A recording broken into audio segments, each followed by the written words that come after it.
Three things I want to talk about. Number one, Sean McVay has intimated like 2 or 3 times in the last 6 months that he's going to retire early. You know, he's 36 years old, going to retire early. And I laugh at this. Pete Carroll is 70 years old. Have you ever seen him on the sideline? Does he look miserable? You know who's miserable?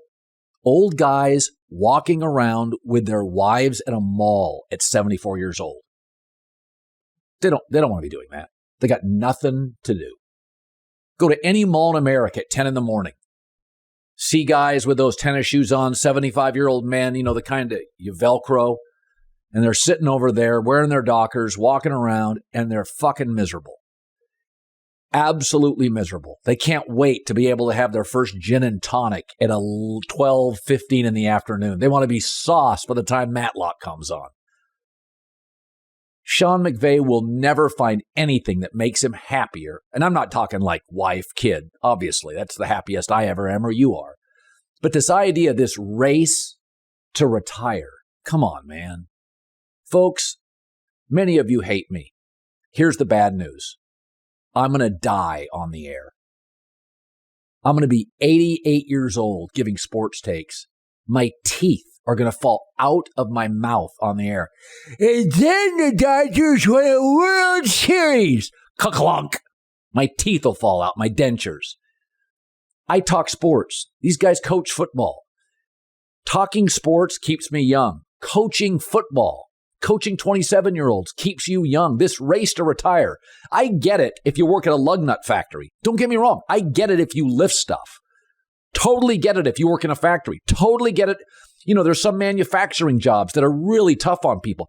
Don't get me wrong. That's a different life. But when I hear coaches and broadcasters and politicians, I mean, there's a reason the people running for president are in their late 70s because you don't lift anything. How about new rule? If you don't lift stuff, work as long as you can. But Andy Reid, Nick Saban, Pete Carroll, I'm sorry. They don't look miserable to me. They look engaged. They look like they're in the game. I know some of you hate me. Gonna have to live with it. I'm in my 50s now. I got 30 years of sports takes. And you know what? They're just going to get better and better.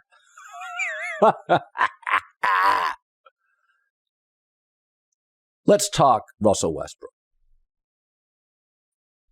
Gotta be honest. He drives me crazy. But I was almost shocked. I'm not shocked by anything. Well, O.J. Simpson down the L.A. freeway, white Bronco. That caught me off guard. And learning that Andre Agassi did meth. He wrote about that in the book. Got to be honest, never saw that one coming. Did not think Andre Agassi did meth. It was like, whoa, left field. By and large, nothing really surprises me in sports. Nothing really surprises me. But Russell Westbrook has always been sort of a rigid player, right? Rigid personality. We've seen him slap his hands at kids or move this, move that fan. And the fact that in like a week or 2 weeks' time, he's got $100 million net worth, Hall of Famer eventually, that Russell Westbrook would say, yeah, I'm going to come off the bench and crush it. You know what? Good for Russell Westbrook. Sometimes it's very difficult to tell successful, wealthy people to make a big change or that they're the problem. We can all crap on Russell Westbrook, but for him to make that change, Darvin Ham deserves Coach of the Year votes here in November. As Westbrook drives me crazy, but I think one of the hardest things to do to take successful rich people and tell them you're the problem because they have all the money they need. They've been told how great they are. They don't have to do it. He could just say, no, I'm not going to come off the bench. I'm going to blow up the team. I think it's the most impressed I've ever been with Russell Westbrook. His ability to evolve, self-awareness. How long did it take Carmelo Anthony to come to terms with, dude, you're a bench player? He couldn't do it for years. He laughed at people who suggested it. Westbrook did it in like 2 weeks. Tip of the cap. Way to go, dude. Totally respect that. So it's a weird thing happening in society. Elon Musk is going to change Twitter, and, who knows what's going to happen. I'm a believer that anytime you create a barrier to entry, you clean up a place. I used to do radio remotes when I was just a radio guy, and you'd let anybody come. It was free.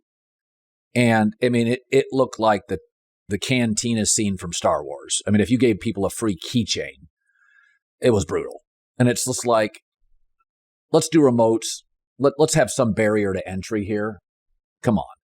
So if Twitter charges $8 a month to get verified or to be verified people, you're going to clean some bots up and clean the bigotry and the bots and these people that just attack women. It's just gross. I think a smaller Twitter is a better Twitter. But we do live in a funny world now that adults have become children and children are forced to become adults. Remember all you adults out there, I'll never watch the NFL because of Kaepernick. A year later, the ratings were up. You're watching it. Even though their heart's in the right place, I'll never watch the Browns with Deshaun Watson. Yeah, I think he's gross too.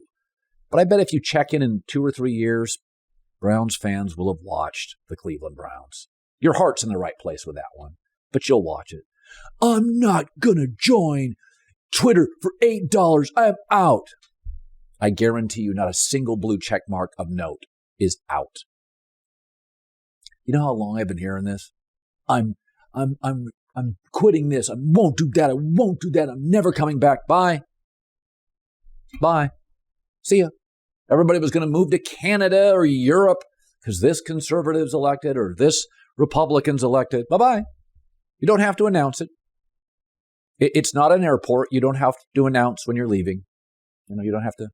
There's no flight you have to give us a heads up on. Just go.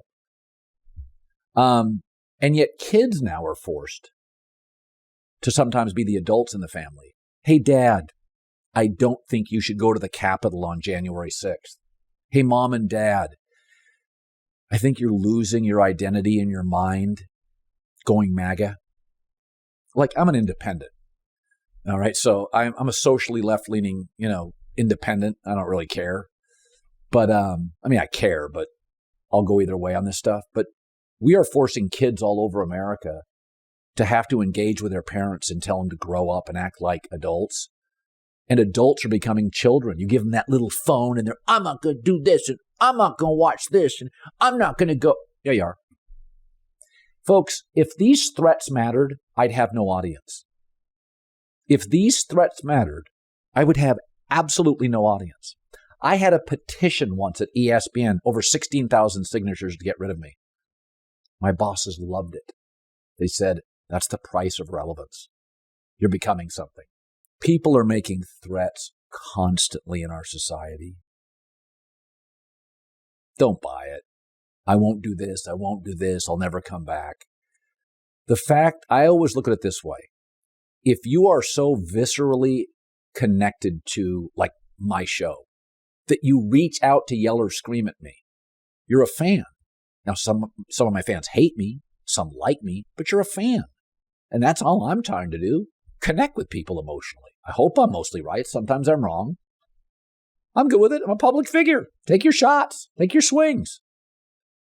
But just maybe next time you make a big threat.